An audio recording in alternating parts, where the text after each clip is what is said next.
Yeah, whatever.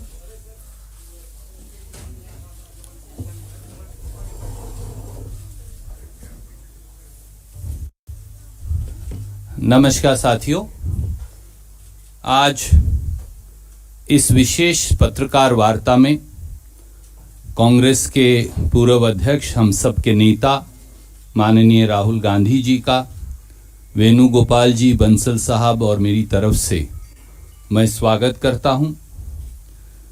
बहुत मुश्किल समय में एक अच्छी खबर आई, जैसा आदरणीय राहुल जी ने कहा कि आज हिंदुस्तान ने ऑस्ट्रेलिया में अपनी जीत का झंडा गाड़ा है।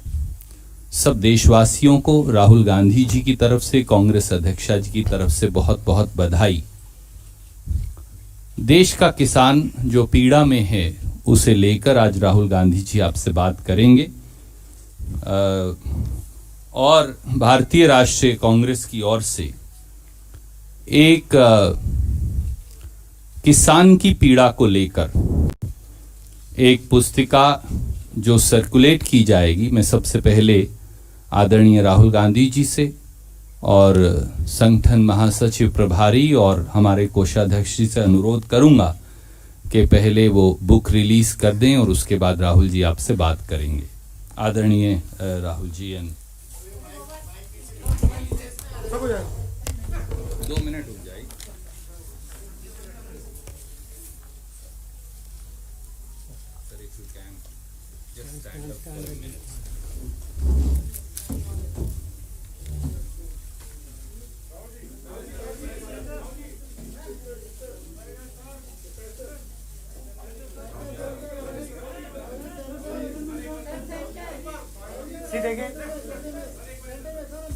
सी कितने फेयर हैं हम लोग, इधर भी दिखाते हैं, उधर भी दिखाते हैं, उधर भी दिखाते हैं।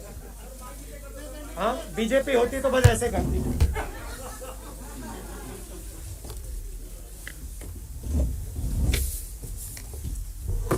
आदरणीय साथियों, बगैर किसी विलंब के मैं अनुरोध करूंगा कि आदरणीय राहुल गांधी जी आपसे बात करेंगे।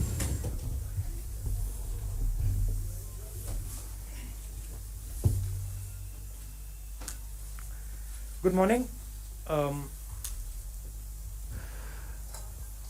There is a tragedy unfolding in our country today. Government wants to ignore this tragedy. It wants to misinform people about this tragedy. But the truth is that a huge tragedy is unfolding. And I'm not just talking about the farmers, because that is only a part of that tragedy. And I would like to go into a little bit of detail about what is happening to our country. And I think it is important that youngsters who believe in the future of this country listen carefully to what I am saying, because this is not about the present. What is happening is about your future and this country's ability to be economically strong, this country's ability to give you a job, this country's ability to stand tall among other nations. So what we are seeing, and we've seen it in industry after industry after industry. We've seen it when it comes to the airports. We've seen it when it comes to infrastructure. We've seen it when it comes to power. We've seen it when it comes to telecom. We've seen it when it comes to retail. Across the board, what we are watching is the development of massive monopolies in this country. What do I mean? I mean that 3, 4, 5 people are now owning this country. This country is now owned by a limited, small group of people who I term as crony capitalists, who have a close relationship with the Prime Minister and who provide the Prime Minister with media support. And I don't mean you, because you are not the decision makers. I mean the forces that control you. Which was the space that was protected from monopolies until now? First of all, the biggest business in this country, and this is something that youngsters have to understand, the biggest business in this country is agriculture. 60% of our people are in agriculture, and in terms of the value, agriculture is by far the biggest hit. Agriculture is not just what the farm grows. Agriculture is the machinery that moves that produce. Agriculture is the structure of how that produce is sold. And now what we are seeing is the last bastion that was protected from monopoly is now being overrun. How is it being overrun? 3 new laws have been passed. They are designed to destroy Indian agriculture. How are they designed to do it? By destroying the Mandi, by destroying the Essential Commodities Act, and by making sure that no Indian farmer can go to court to protect himself. And to me it is a tragedy that this entire country is just watching this ridiculous show. It is a tragedy because it shows me that the country itself is not able to understand the depth of what is happening. So what is going to be the result of this? The result of this is going to be 3 or 4 people are going to own India. 3 or 4 people are going to own the entire agricultural system.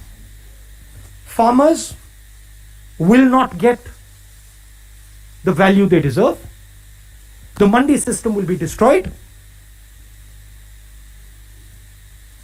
3 or 4 businessmen will be able to store millions and millions and millions and millions of tons of wheat, rice, other essential commodities. And then, my friends in the middle class, you will be paying prices that you have never imagined. Please understand that the rice you buy, the wheat you buy, comes to you at the rate it comes because of the APMC, because of the agricultural system, because of the structure. So this is not an assault on the farmers. This is an assault on the middle class, and this is an assault on every single youngster in this country who is not going to be able to get a job. So this is what I want to tell the youngsters. Realize that your independence is being taken away.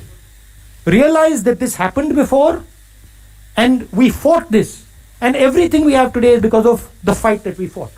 And the same exact thing is happening to India today. This is the simplest way I can put it. So, why are the farmers of Punjab and the farmers of Haryana standing there? Who are they?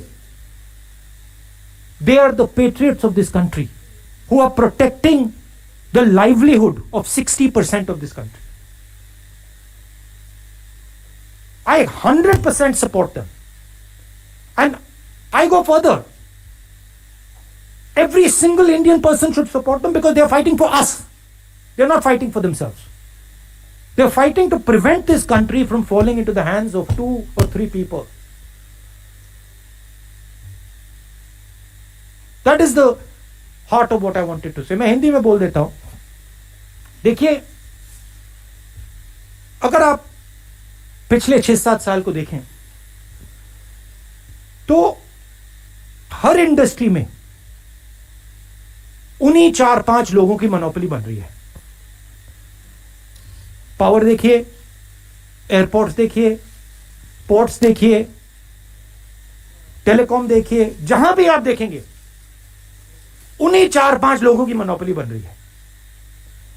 मतलब इस देश के 4-5 नए मालिक हैं. आज तक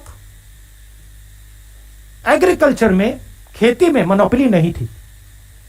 आज तक हिंदुस्तान के खेतों का फायदा किसानों को जाता था, मजदूरों को जाता था, मिडिल क्लास को जाता था, गरीबों को जाता था। कैसे? एक पूरा ढांचा था जो इन लोगों की रक्षा करता था।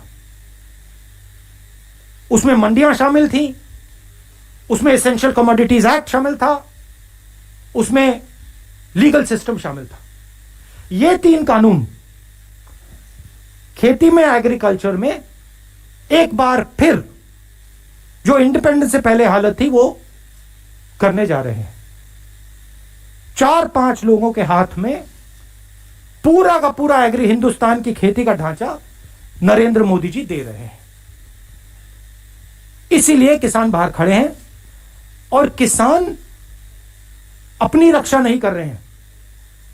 और ये हमारे मिडिल क्लास भाइयों को और खासतौर से युवाओं को समझना होगा, वो आपकी रक्षा कर रहे हैं, वो आपके भोजन की रक्षा कर रहे हैं।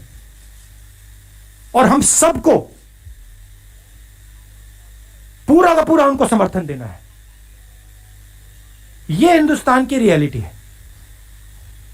अब आप मुझसे कोई सवाल पूछना चाहते हैं, जरूर पूछिए। We'll take questions. देखिए, एक बात है, ये जो प्रेस कॉन्फ्रेंस है ये मैं किसान भाइयों के लिए कर रहा हूं, तो ब्रॉडली मैं आपके जवाब दूंगा, मगर डिस्ट्रैक्ट करने की आप कोशिश मत कीजिए। We'll go one by one. Let's go with Sanjeev from PTI. I'll come to you, ma'am. I've noted it. As you know, there is a deadlock currently over the issue of farmers. Both the government and the farmers sticking to their stance. So, where do you think lies the solution to this issue? And do you think, or convening an all-party meeting would be a... There is no deadlock. You have to understand what is going on. There is no deadlock. The government believes that they can tire out the farmers. The government, in its arrogance, believes that किसानों को थकाया जा सकता है, किसानों का बेवकूफ बनाया जा सकता है। किसानों को ना थकाया जा सकता है, ना उनका बेवकूफ बनाया जा सकता है। किसान प्रधानमंत्री से ज्यादा होशियार है। प्रधानमंत्री से ज्यादा समझ हिंदुस्तान के किसान को है, क्या हो रहा है क्या नहीं हो रहा है। तो that is the reality. Solution एक ही आएगा, ये तीनों कानूनों को वापस लेना पड़ेगा, और कोई सोल्यूशन नहीं आएगा। We are exerting more pressure. We are already exerting pressure. This press conference is a means of exerting pressure. But more than exerting pressure, I think the thing to understand is that this is not about farmers. This is about the creation of massive monopolies in this country that are going to take away wealth from the people of India. This is the crux of it. Please tell me one industry in India today, just name it for me, which is not monopolized by the same 5-6 people. That is the real crux of the issue. The farmers are, this is the first step. But you will see after the farmers, India will not be able to produce jobs. Why is it that the Indian economy has gone from the best performance to the worst performance? Siddharth from ANI, I've noted that.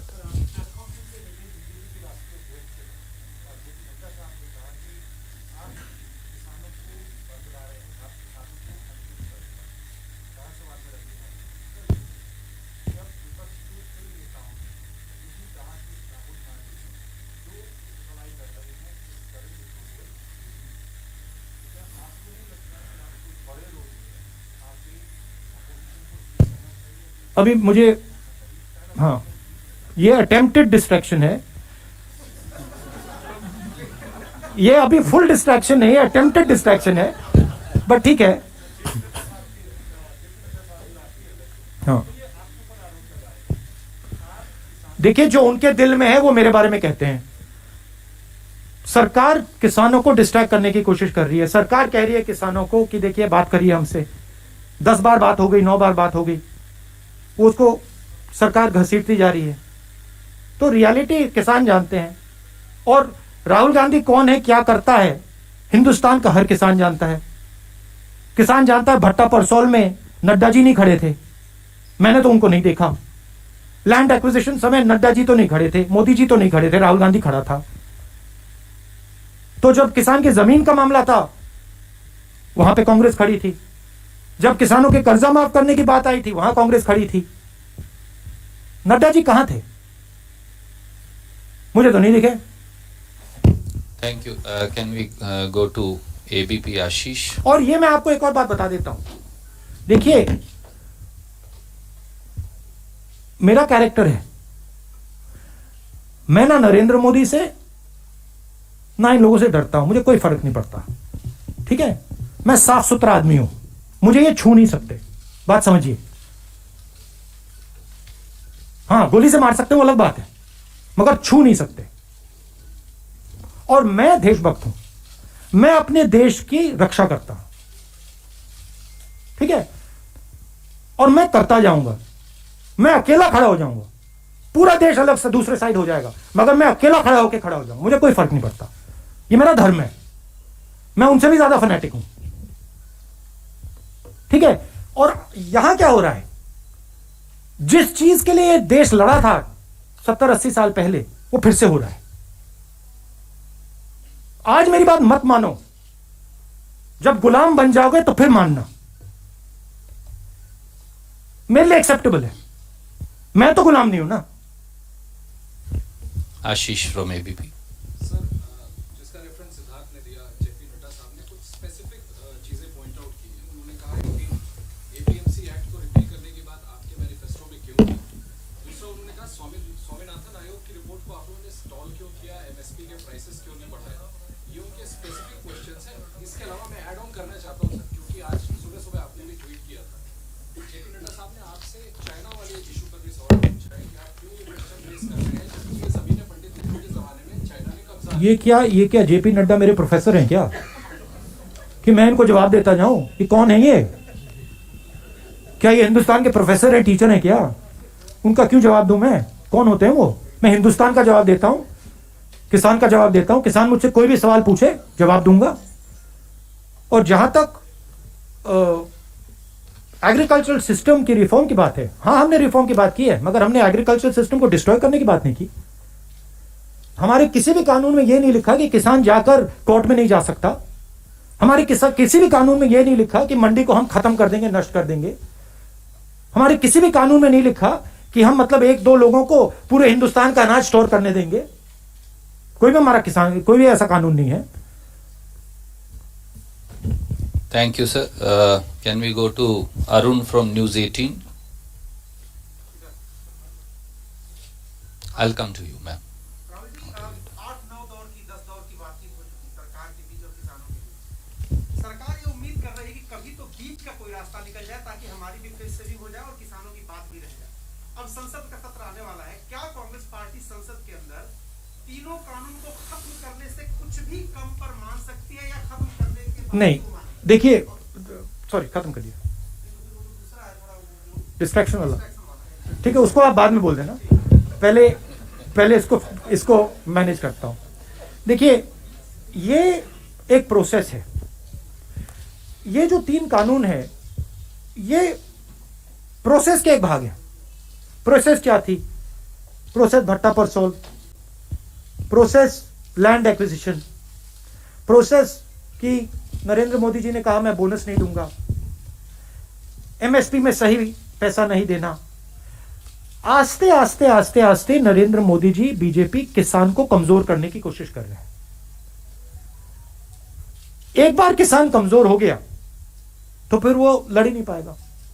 तो ये जो 3 कानून है ये एक process है, ये यहां नहीं रुकने वाले।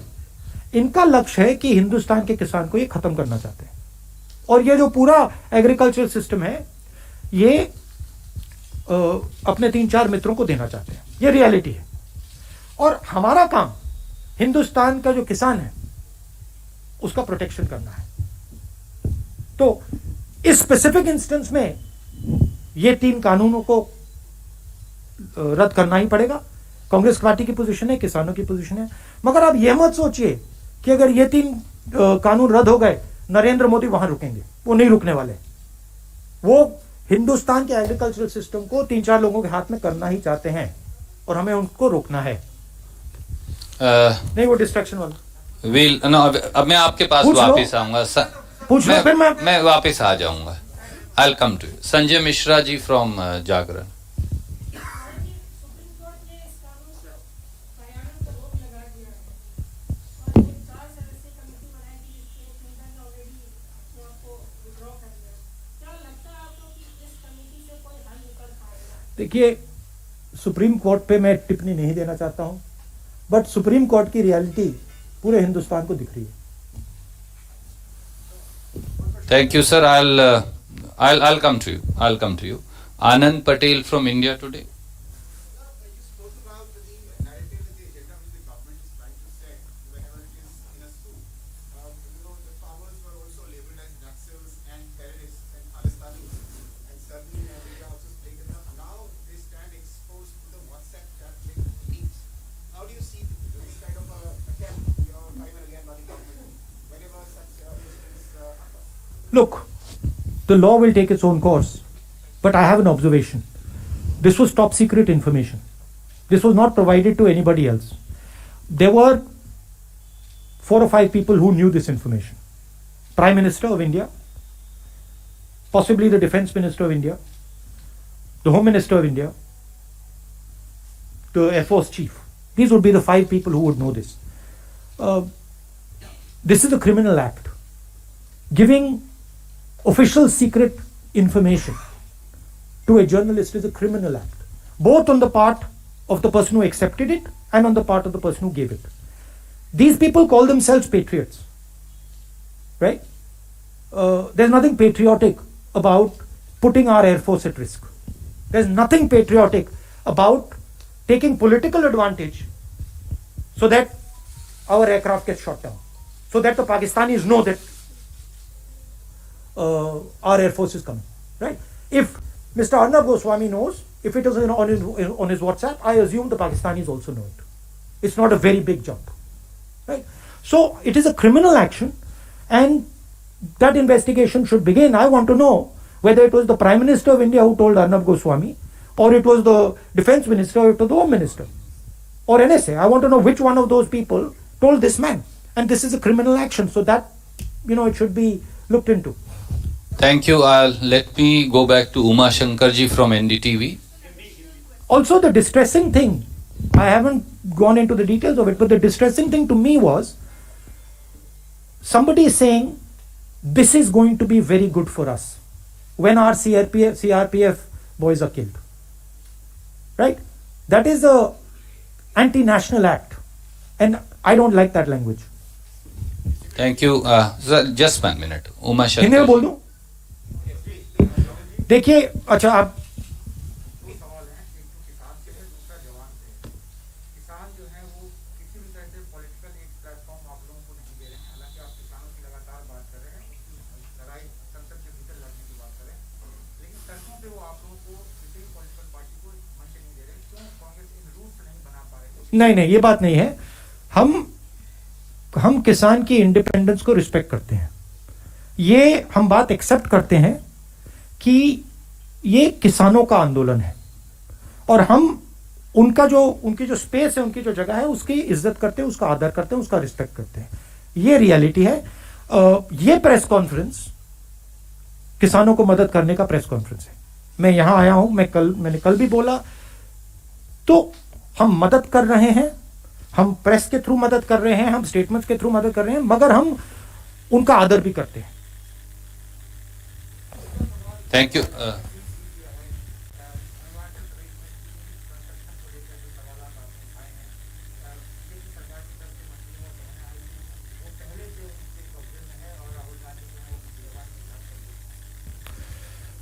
देखिए, मैंने कोरोना के समय कहा था फरवरी में कि बहुत बड़ी प्रॉब्लम क्रिएट होने वाली है। आप में से लोगों ने मजाक उड़ाया, ठीक है? आप में से लोगों ने कहा कि देखो राहुल गांधी क्या बोल रहा है। शब्द था फियर मॉन्गरिंग। मैं आपको आज बता रहा हूं, और आप अपने नोटपैड में ये लिख दीजिए। चाइना हिंदुस्तान की कमजोरी को देख रहा है और समझ रहा है, और चाइना के पास एक साफ क्लियर स्ट्रेटेजिक विजन है। वो दुनिया को शेप करना चाहते हैं।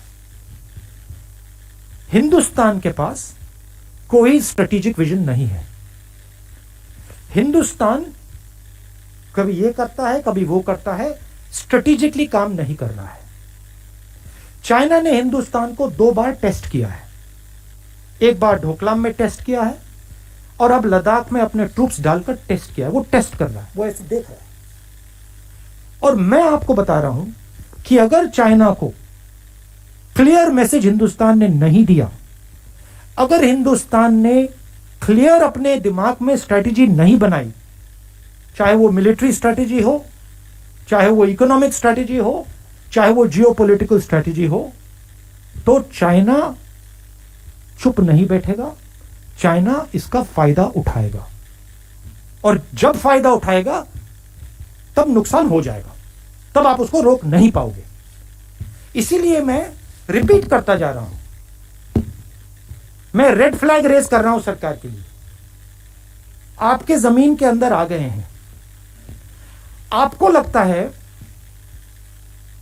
कि ये इसको आप तू मैं करके परे कर सकते हो। आपको लग रहा है कि आप इवेंट मैनेजमेंट के थ्रू इसको मैनेज कर सकते हो। आप गलत फहमी में हो। चाइना दूसरी चीज है। चाइना डोमिनेट करना चाहता है और वो सिस्टमैटिकली काम कर रहा है। आपके शब्दों से कुछ फर्क नहीं पड़ने वाला है।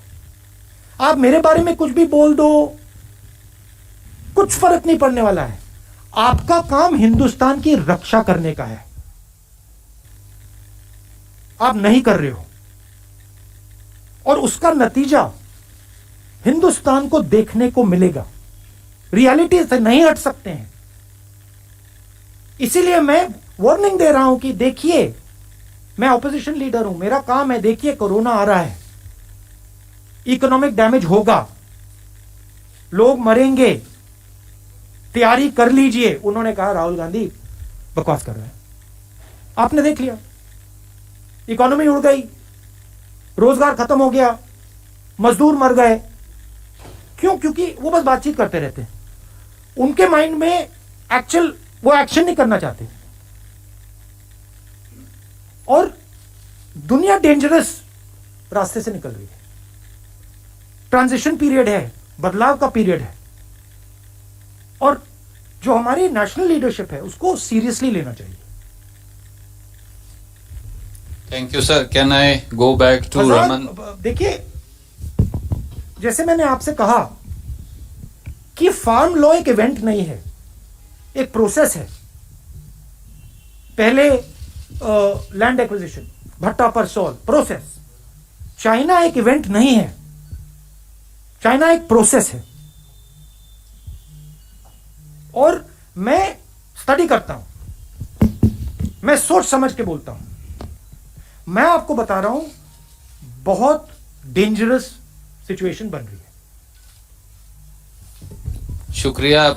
मैं क्या सब साथियों से अनुरोध करूं कि जैसा राहुल जी ने कहा था कि ये किसान मजदूर को लेकर पत्रकार वार्ता है, तो हम अपना प्रिंसिपल फोकस वहां रखेंगे। Raman from news 24। ये सर कम प्रेस कॉन्फ्रेंस में कई बार जिक्र किया कि भट्टा परसोल में या हो गया लेकिन कानून किसी को नहीं लगता था कि वापस होगा, लेकिन सरकार पर आपने दबाव बनाया और वापस हुआ। और हमने तमिलनाडु में भी आपका बयान देखा कि जो आपने कहा कि मैं आपको कह रहा हूं कि इस कानून को, जो कृषि कानून है, इस कानून को भी सरकार को वापस लेना होगा। लेकिन एक किसान नेता का बयान कल या परसों आया था। उन्होंने कहा कि अगर विपक्ष मजबूत होता तो शायद हम लोग को सड़क पर बैठना नहीं पड़ता। कई महिलाओं ने कहा कि हम अपने घरों से नहीं निकलते हैं, लेकिन यहाँ पे सड़क पर टेंट में बैठे हुए हैं।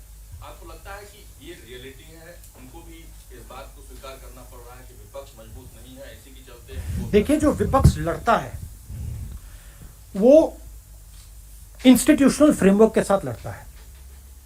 विपक्ष को फ्री एंड फेयर मीडिया की जरूरत होती है, विपक्ष को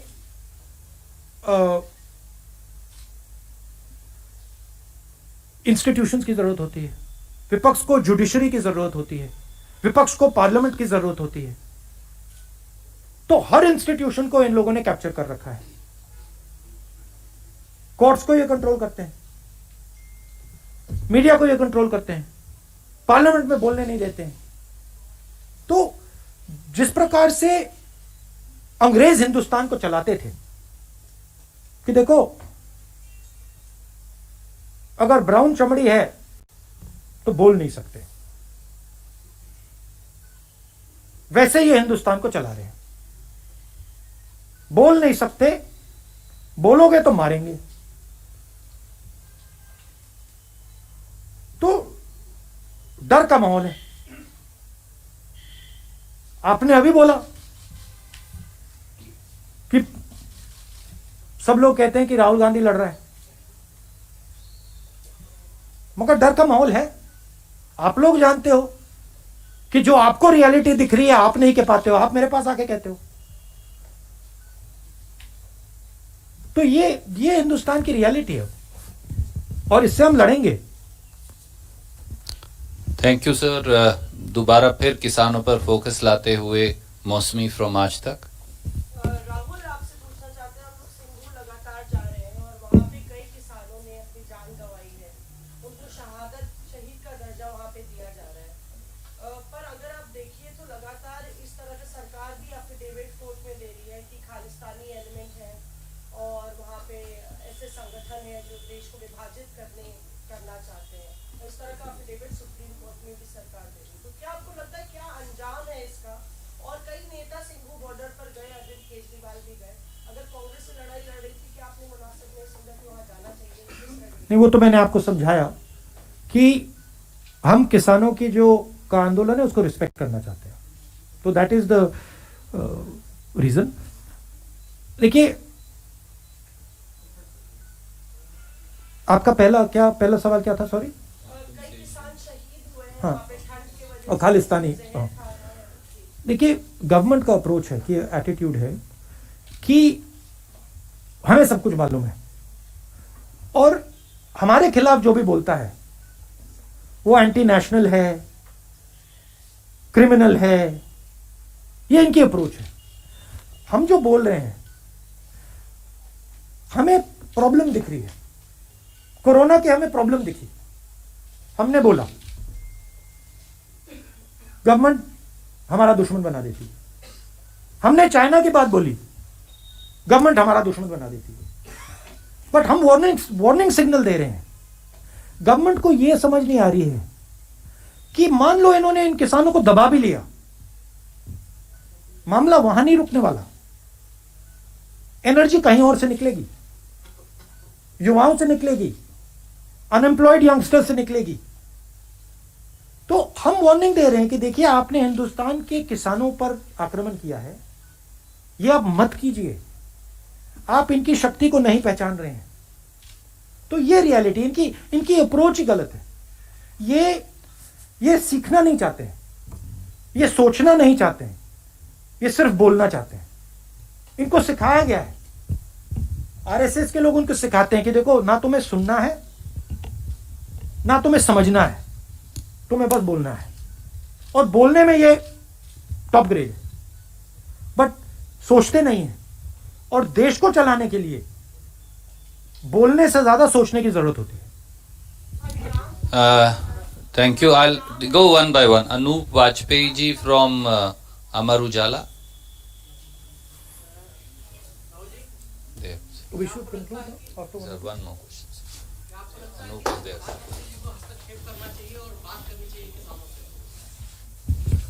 उनकी स्टाइल ही नहीं है। अब उनकी स्टाइल ही नहीं है, तरीका ही नहीं है उनकी दूसरी अप्रोच है। हाँ, तो मेरे बोलने से क्या फायदा? I'll come to you. Sunil Prabhu from NDTV. Sorry, I'm not attempting to distract, but just going on Raman's point about the leadership issue and how you take it forward. I'm not going to get into that. I know that. I respect that. Because the idea is to take it somewhere else. I'm not going there. But my point is that you have Congress party and the opposition, be it in parliament and elsewhere, compared to the president is everywhere. All options seem to be out, and now you yourself pointed out the media is not there, the judiciary is compromised, there is a parliament which is compromised. Where will justice come for the farmers? That is the critical issue, and especially in the fact that there is a leadership crisis within the opposition. I believe in the spirit of this country. I do not believe that you can impose slavery on this country. I do not believe this country will accept 5 or 6 people owning it. I don't believe it. So where will the resistance come from? It will come from the people of India. Our job is to highlight what is going on to the people of India. We are struggling. Why? Because the instrument of transmission is not controlled by us. Right? So the press is not controlled by us. We don't have the thousands of crores of rupees that Narendra Modi ji has. We cannot put thousands of crores of rupees in social media. We cannot. But this is an advantage for us. Because it forces us to be pure. It forces us to be honest. It forces us to tell the truth. This is good. I don't have a problem with it. I think broadly I will tell you, if you step back a little bit, what has happened is that the vision that India had for itself from 90s has collapsed. What used to work in the 1990s does not work anymore. So India requires a new vision. It requires a new imagination. And this is all the turbulence that is taking place because India does not have a vision. And Congress Party's job and its skill is in providing that vision. So you will see that we will provide India with that vision. There are many millions of people in India who do not accept this nonsense that is going on in the country. And they understand that there is a massive failure taking place. We used to be a preeminent economy in the world. We are laughing stock. We are complete laughing stock. We cannot give our youngsters jobs. Our farmers are sitting outside in the cold. I don't know why Narendra Modi ji thinks this is something to be proud of. This is something to be ashamed of. The whole world is looking and saying, what is going on? Why are lakhs of farmers sitting outside Delhi? So he is destroying India's image, which the Congress has built. Slowly, Mahatma Gandhi first. Slowly we've built it. वो उसको उड़ा रहा है. मतलब फाड़ फूड़ के फेंक रहे हैं. So that is the reality. We need to conclude. I'll go to Vijay Lakshmi first. JP Nadda ये भी बोले हैं बीजेपी अध्यक्ष कि जब आप विपक्ष में होते हैं तभी आप फार्मर्स के साथ सिंपैथाइज करते हैं वरना आपकी सिंपैथी ये सवाल भट्टा परसोल में हम सरकार में थे. Please tell him to read the newspapers. और दूसरा एक सवाल और कर्जा माफ हमने 72,000 करोड़ रुपए किया और लैंड एक्विजिशन वो बिल में हमने पार्लियामेंट में ऑपोजिशन में पास नहीं किया था. हम सरकार में थे. But anyway JP Nadda is not anybody I am answering to. बहुत बहुत शुक्रिया Samia.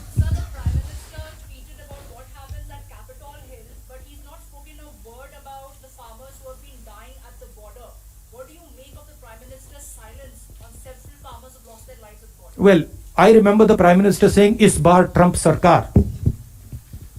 I remember in Texas it was that he was holding his hand up and saying, "Is bar Trump Sarkar." Sorry, he's. I'm not Trump. He's not Trump. I'm Joe Biden. No, the point is whether he is Trump or Joe Biden. The point is whether he is Trump or Joe Biden, right? As a Prime Minister of a country, you don't do something like that. Because you're disrespecting the people of the United States by doing this. Because this is their choice, not your choice. So it is a lack of understanding of fundamentals. And now of course, Trump lost. So. Thank you, Supriya. Hindi में बोलना था आपको WhatsApp की जो leaks हुए हैं national sheet से अच्छा, हाँ. जुड़े हैं देश के चौथे स्तंभ पे हाँ. सवाल कर रहे हैं. देखिए Not be booked as for treason and as a traitor because he's leaking and classified information. वो किसको बुक करना है? वो जर्नलिस्ट को बुक करना है या उसको उनको बुक करना है जिन्होंने इंफॉर्मेशन दिया, या दोनों को बुक करना है? दोनों को बुक करना पड़ेगा, क्योंकि इंफॉर्मेशन दिया भी किसी ने है और लिया भी किसी ने है। देखिए, एक जर्नलिस्ट को डिफेंस का सेंसिटिव इंफॉर्मेशन बालाकोट से पहले इंफॉर्मेशन दी जा रही है। उसी जर्नलिस्ट ने पहले कहा पुलवामा के बाद कि यह हमारे लिए बहुत अच्छा हुआ है। Reflection of the mindset of the prime minister. जो इनकी माइंडसेट है वो उनकी माइंडसेट है। ये देखो, हमारे लिए बहुत अच्छा हुआ है कि हमारे 40 लोग मर गए, अब हम चुनाव जीत जाएंगे। आपने इंफॉर्मेशन दी, इंफॉर्मेशन चार पांच लोगों के पास थी। ऐसे मिशन में पायलट्स के पास नहीं होती है। ऐसे मिशन में पायलट को लास्ट मिनट में मिलती है। एयर चीफ के पास थी, prime minister, home minister, defence minister, NSA. इन 5 लोगों में से किसी ने इस व्यक्ति को यह इंफॉर्मेशन दी। यह क्रिमिनल एक्शन है। पता लगाना पड़ेगा किसने दी और उन दोनों को जेल में जाना पड़ेगा और यह प्रोसेस शुरू हो जानी चाहिए। मगर यह प्रोसेस शुरू नहीं होगी। मैं बता दूंगा आपको क्यों। क्योंकि प्रधानमंत्री ने इंफॉर्मेशन दिया होगा।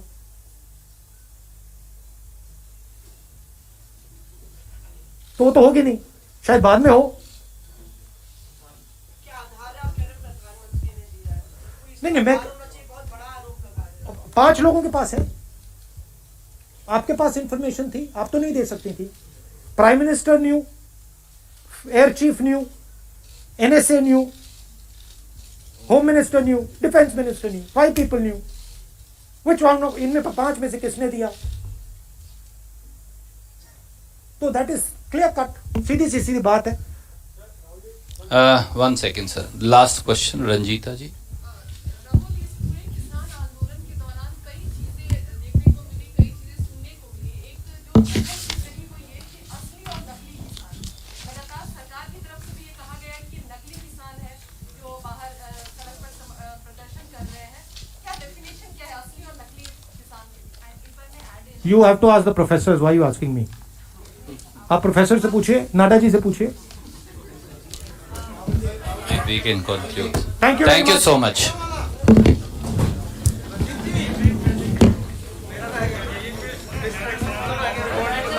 कब होगा ये हमारी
இவரை இங்கேருந்து விட போறது இல்ல. நம்ம நிகழ்ச்சி முடியட்டும். நல்ல நானே ஒவ்வொரு கேள்வியா கேக்குறேன். எங்க பிறந்தாரு, எங்க வளர்ந்தாரு, என்ன படிச்சாரு, என்ன வேலை செய்யறாரு, இப்போ இங்க எந்த காரணத்தினால இங்க வந்து நம்மளோட இந்த நாளை ஸ்பெண்ட் பண்றாரு அப்படிங்கிற எல்லா கேள்வியும் நான் கேட்கிறேன். உங்க சார்பாக அவர்கிட்ட இருந்து எல்லா தகவலையும் நம்ம வாங்கிடுவோம், கவலைப்படாதீங்க.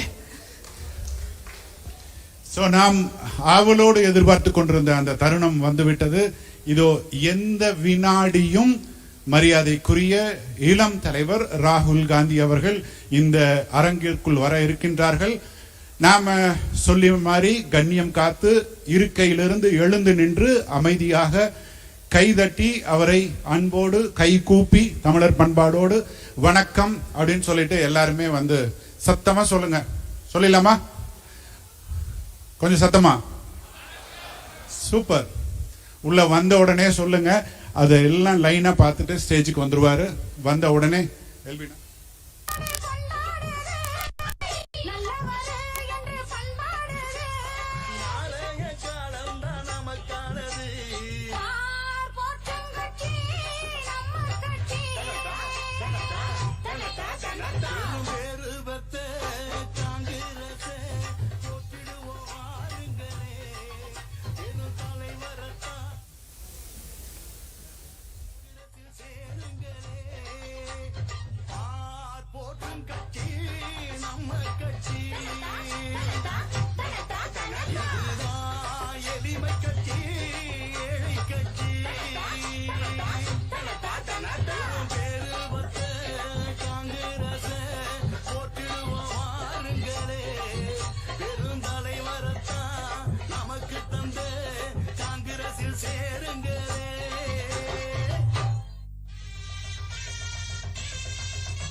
चलो आगे बढ़ो।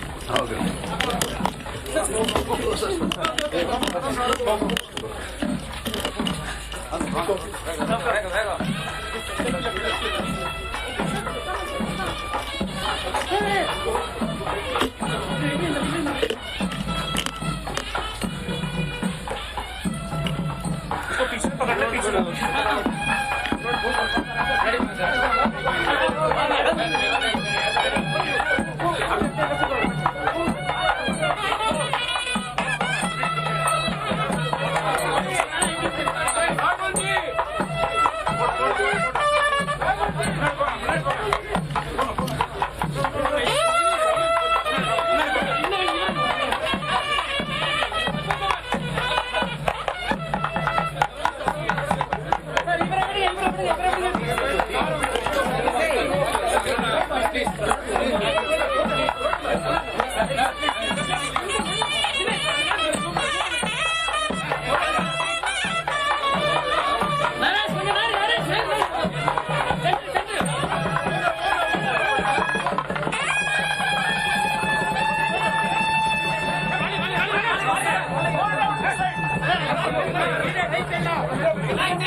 இடர்பாடுகள் வந்தாலும் we welcome our young leader Shri Rahul Gandhi ji to Erode.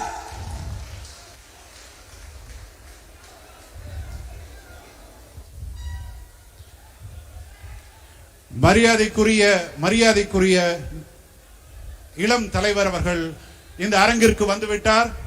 தயவு செய்து இது நெசவாளர் உரையாடல் நிகழ்ச்சி. ஆகவே மற்றவர்கள் தயவு கூர்ந்து வெளியே இருக்குமாறு அன்போடு கேட்டுக்கொள்கின்றோம். மரியாதைக்குரிய காங்கிரஸ் பேரியக்கத்தின் தமிழக தலைவர் அவர்கள் வந்திருக்கிறார்கள். மரியாதைக்குரிய காங்கிரஸ் பேரியக்க தலைவர்கள் வந்திருக்கிறார்கள் மேடையில். அன்போடு அவர்களை வரவேற்கிறோம். எல்லாரும் உட்காரலாம். நம்ம ஏற்கனவே தமிழ் பண்பாட்டை பத்தி பேசினோம். தமிழ் முறையில நம்ம அவருக்கு வரவேற்பு அளிக்க போறோம். மரியாதைக்குரிய தலைவர்கள் வந்திருக்கிறார்கள்.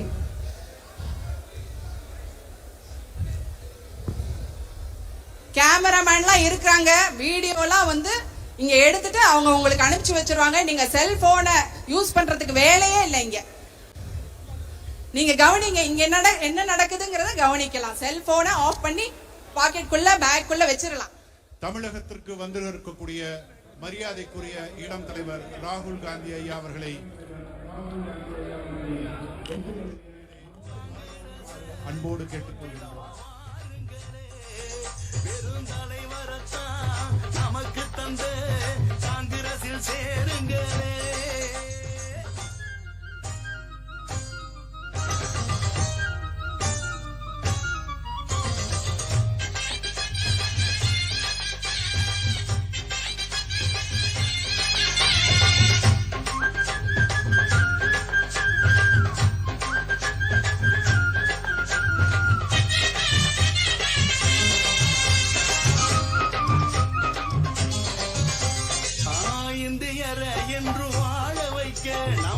காங்கிரஸ நீங்க ஆள வைக்க, இந்தியாவை நல சூழ வைக்க, நம்ம ராகுலையும் சபை ஏற வைக்க, மக்களின் விருப்பம் பாருமையா, உரிமை நம்மள சேருமையா.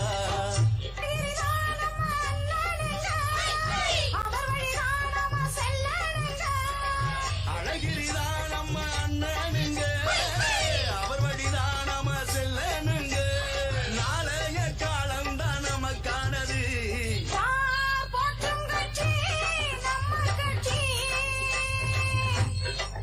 பெரும் தேர்வத்தை காங்கிரஸ போட்டிடுவோம் வாருங்களே.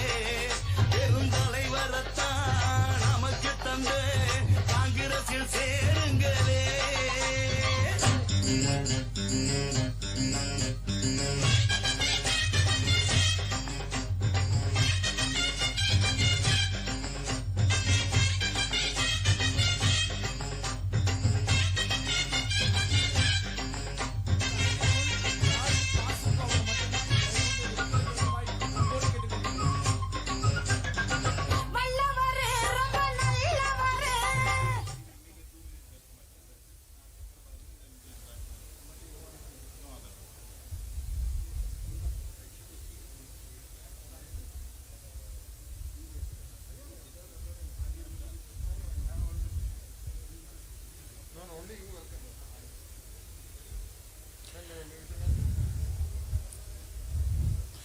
மரியாதைக்குரிய பெருந்தலைவர்கள் எல்லாம் மேடையில் அமர்ந்திருக்கிறார்கள். இதோ நம்முடைய இளம் தலைவர், உலகம் என்று உற்று நோக்கி கொண்டிருக்கக்கூடிய இளம் தலைவர். இல்லை, அவருக்காக வச்சிருக்கேன், ரெடியா வச்சிருக்கேன். மைக் வேற மைக் ரெடி வச்சுக்கோங்க. சவுண்ட் கம்மியா இருக்குன்னு சொல்றாங்க, இல்லைன்னா இந்த மைக் கொஞ்சம் சவுண்ட். உலகமே இன்று உற்று நோக்கி கொண்டிருக்கக்கூடிய நம்முடைய இளம் தலைவர் ராகுல் காந்திஜி அவர்கள் இதோ நம்மிடையே இருக்கின்றார்கள். நாம் ஆவலோடு எதிர்பார்த்து கொண்டிருக்கக்கூடிய தருணம் வந்துவிட்டது. அவர் வந்தவுடன் இந்த நிகழ்வு ஆரம்பமாக இருக்கின்றது. இதோ ராகுல் காந்தி ஐயா அவர்கள் பார்வைக்காக இந்த ராட்டினம் நூற்பது எப்படி என்று கடந்த 2 மணி நேரமாக முயற்சி செய்து கொண்டிருக்கின்றார்கள். மரியாதைக்குரிய திருமதி பொன்னம்மாள் மற்றும் விஜயா அவர்கள், அவர்களுக்கு நம்முடைய மனமார்ந்த நன்றியை தெரிவித்துக் கொள்ளலாம். பொன்னம்மா பொன்னமாக்கா எழுந்து நிக்கிறீங்களா? விஜயம்மா மரியாதைக்குரிய தலைவர் ராகுல் காந்தி ஐயா அவர்கள் வந்து விட்டார்கள். we welcome our young leader Shri Rahul Gandhi to the Erode soil on behalf of the people of Erode. Sir, we will take 1 minute of yours so that we will explain everything to the people. மரியாதைக்குரிய ராகுல் காந்தி ஐயா அவர்கள், the most prominent and the most expected young leader in the world, மரியாதைக்குரிய ராகுல் காந்தி ஐயா அவர்கள் இங்கே வந்திருக்கின்றார்கள். நம்ம அன்பை எப்படி நாம தெரிவிக்கணும்? Come on. வணக்கம். வணக்கம். இந்த மண் ஈவே ராமசாமி அவர்கள் பிறந்த மண். இந்த மண் மரியாதைக்குரிய தீரன் சின்னமலை பிறந்த மண். இந்த மண் தமிழகத்தின் கொங்கு மண்டலத்தின் மண். இந்த மண் இறக்கும் வரை கொடி பிடித்துக் கொண்டிருந்த தியாகி திருப்பூர் குமரன் அவருடைய மண். So we had our initial interaction with the people. They said, actually, you don't require a translator because whenever you come to Tamil Nadu, you speak from your heart. நீங்கள் மனதிலிருந்து பேசுவதால் ஒரு உரையாடலுக்கு தமிழ் மொழிபெயர்ப்பாளரே தேவையில்லை. அந்த அளவிற்கு உங்களுடைய மனம் எங்களுக்கு தெரியும். We welcome you, sir. To welcome you, we request Makkal Rajan to give a welcome address. A young and energetic leader, South Congress leader, Makkal Rajan.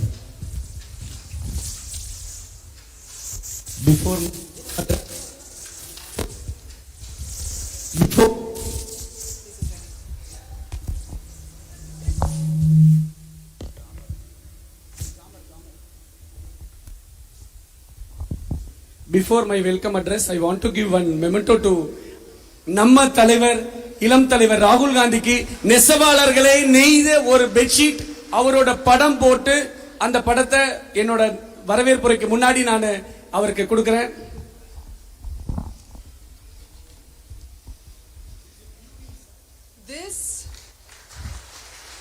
This chadar has been woven by the weavers here.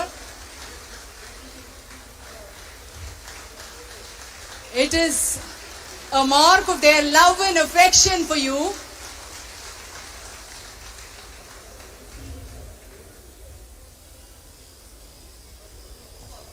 Thank you very much.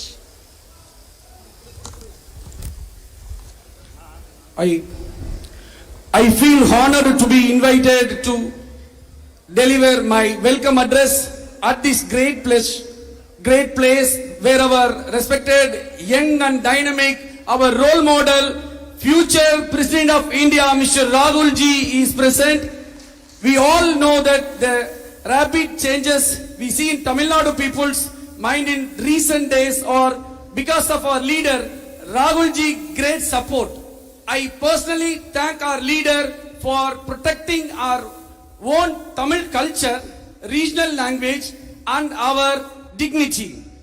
Unprecedented events within the last couple of years and the changes brought about by some socio-political policies by this current central government caused many troubles to us in nationwide. Most of the people are living in the fruitful situation and their future is still in dark. The next coming year will be the really challenging.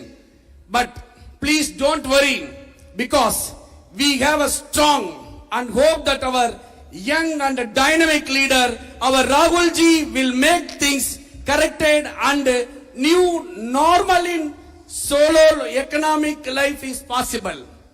We are all gifted because our leader, Mr. Rahul Ji, is well connected to our state, particularly Tamil Nadu and its own culture. Also, he always has a special position in his heart for Tamil Nadu and the Tamilans, Namma Tamilan. Sir, with your noble leadership, we will win the war. We need your guidance always. My sincere welcomes and thanks our beloved AICC General Secretary, Tamil Nadu in charge, Thiru Gundu Rao sir, Tamil Nadu Congress Committee President dynamic leader Thiru KS Alagiri sir, AICC secretaries Sanjay Dutt சி sir, Srivalla Prasad ji sir, CLP leader R Ramasamy sir, ex president EVKS Elangovan sir, ex president and central minister state minister Thirunavukkarasar sir, ex central minister ex president Thangabalu sir. And இந்த நிகழ்ச்சி இவ்வளவு சிறப்பா ஈரோடு தெற்கு மாவட்டம் முழுவதும் ஊத்துக்குளி, பெருந்துறை, அரச்சலூர், பிறகு இந்த நெசவாளர் சந்திப்பில் என்னோடு முழுவதுமாக இருந்து உதவிகரமாக இருந்த முன்னாள் சட்டமன்ற உறுப்பினர் mister RM Palanisamy sir and block presidents, working president மோகன் Kumara Mangalam, Vishnu Prasad, Mayura Jayakumar ji and Dr. Jaykumar ji, MP Jodhimani ji and off the dice Dr. Chellakumar sir, off the dice on the dice. உங்க எல்லாருக்கும் ரொம்ப நன்றி சொல்ல நான் கடமைப்பட்டிருக்கேன். ரொம்ப எனக்கு ஒரு வாய்ப்பு கொடுத்து மாவட்ட தலைவரா ரொம்ப ஒர்க் பண்ண வச்சாங்க முன்னாள் தலைவர் திருநாவுக்கரசரும் இப்ப இருக்க தலைவர் அழகிரி அவர்களும். ஆனா இந்தியாவிலேயே முதல் முறையாக நம் இளம் தலைவர் ராகுல் காந்தி அவர்கள் நெசவாளர்களை சந்திக்கிற இடம் பெரியார் பிறந்த மண், ஈவேரார் பிறந்த மண்ணில் அவர் நம்மளை சந்திக்கிறார்.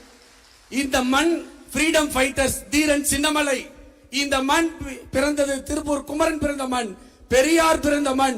அதை தாண்டி தலித் சமுதாயத்தை சார்ந்த பொல்லான் அப்படின்ற ஒரு ஃப்ரீடம் ஃபைட்டர் பிறந்த மண். அதையெல்லாம் தாண்டி விவசாயி இன்னைக்கு லோயர் பவானி திட்டத்தை கொண்டு வந்த MA Eswaran 1946 to 54 only the Congress MLA up to Coimbatore to Erode. So அவர் பிறந்த இந்த மண்ணுக்கு வந்திருக்க நம் இளம் தலைவர் ராகுல் காந்தி அவர்களை வருக வருக என்று பலத்த கைத்தட்டலோடு உங்கள் முன் நான் வரவேற்பதில் பெருமைப்படுகின்றேன். Thank you so much sir. Welcome you sir. So we have people who are coming from auto loom industry and handloom industry across from various places. They have come from villages, urban areas, rural areas, to name few because they want to name their destination. உங்க ஊரெல்லாம் சொல்லணும்னு ஆசைப்படுறீங்க. சித்தோட்டில இருந்து வந்திருக்கிறார்கள், பல்லடத்தில இருந்து வந்திருக்கிறார்கள், அந்தியூர்ல இருந்து வந்திருக்கிறார்கள், சாவக்காட்டுப்பாளையத்தில இருந்து வந்திருக்கிறார்கள், சதுமுகையில இருந்து வந்திருக்கிறார்கள், ஈரோடுல இருந்து வந்திருக்கிறார்கள், எடப்பாடியில இருந்து வந்திருக்கிறார்கள், DG புதூர்ல இருந்து வந்திருக்கிறார்கள். They are all coming from Weavers family and they want to wish you with a great vanakkam. Can we say vanakkam again? Thank you sir. And they represent the power loom sector, they represent the handloom sector, they are owners of looms, they are workers in looms. Some of them are organized as cooperatives, some of them work from their homes. And the floor is all yours sir. Would you like to say something and then we will go ahead with that. So will someone translate? Sure. The way like when they speak, Lashmi will help to translate in English and I will be translating in Tamil regional language. So One more thing, we have a list of people who will be asking you questions. This list was given to us by the village heads, people who brought them here. They have nominated one representative to speak on behalf of them. Their names will be called out and they will rise up and they will ask their questions, and then I will be translating the question into English for you, and what you say will be translated into Tamil by Imran ji. So thank you very much for coming here. என்னை பார்ப்பதற்காக இங்கே வந்ததற்கு நன்றி. Thank you very much for coming here. It's an honor for me to be here, to listen to your opinions, to listen to your thoughts, and to answer some of your questions. நான் ரொம்ப சந்தோஷமா இங்க feel பண்றேன். நீங்க எல்லாம் என்னை பார்ப்பதற்காக இங்க வந்திருக்கிறீர்கள். பெரும் மகிழ்ச்சி. உங்களை சந்திப்பதில் நானும் மகிழ்ச்சி அடைகிறேன். ஏனென்றால் உங்களுடைய உணர்வுகளையும் நீங்கள் பேச இருப்பதையும் பார்த்து அதை தெரிந்து கொள்வதற்காகத்தான் நான் இங்கே வந்திருக்கின்றேன். மீண்டும் ஒரு முறை உங்களுக்கு நன்றியை தெரிவித்துக் கொள்கிறேன். Many people, when they look at India's farmers or they look at India's weavers, they look at India's workers, they see weakness. But when I look at India's farmers, India's laborers, India's weavers, I see India's true strength. நிறைய நபர்கள் நம்முடைய இந்திய நாட்டின் நெசவாளர்களையும் விவசாயிகளையும் வேலை செய்பவர்களையும் பார்க்கும் பொழுது பலகீனர்களாக பார்க்கிறார்கள். ஆனால் நான் இந்தியாவினுடைய விவசாயிகளையும் நெசவாளர்களையும் உழைக்கும் வர்க்கத்தையும் இந்திய நாட்டின் பெருமையாக பார்க்கிறேன். In fact, I'm one of those people who believes that to make something strong, you have to work on the foundation.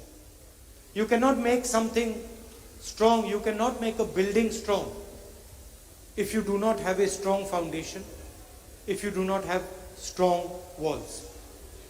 தயவு செய்து நம்புங்கள், ஒரு அடிப்படை கட்டமைப்பு ஸ்ட்ராங் உறுதியாக இல்லை என்றால் எதுவுமே உறுதியாக இருக்காது. நான் அந்த உறுதியான கட்டமைப்பை ஏற்படுத்துவதற்காக நம்புகின்றேன். அந்த நம்பிக்கை உங்களின் முன்னால் நான் இங்கே நின்று கொண்டிருக்கிறேன். And I think the people, the laborers, the farmers who work with their hands, the skilled people, I think these are the foundation and the walls of any building that we are going to build. இந்த உலகம் கட்டமைக்கப்பட வேண்டும் என்றால், அந்த உலகம் எப்படி இருக்க வேண்டும் என்றால், உங்களை போன்று உங்களுடைய கைகளால் உங்களுடைய பொருட்களை உருவாக்கி இந்த உலகிற்கு தரக்கூடிய நபர்களால் தான் மீண்டும் இந்த உலகம் கட்டமைக்கப்படும் என்கின்ற நம்பிக்கை எனக்கு இருக்கிறது. And I also think that India owes a debt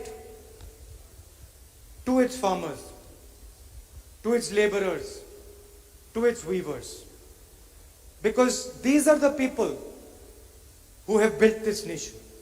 So when we think of farmers, laborers, weavers, we have to think that as a nation we owe them a debt of gratitude.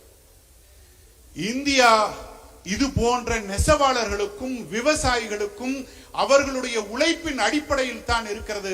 ஆகவே ஒரு நாடாக பார்க்கும் பொழுது, ஒரு அரசாக பார்க்கும் பொழுது, India உங்களை போன்ற விவசாயிகளுக்கும் உழவர்களுக்கும் நெசவாளர்களுக்கும் நிறைய கடமைப்பட்டிருக்கிறது. The weavers, the farmers, the laborers did not sell this country to the British. Did not sell this country to the British.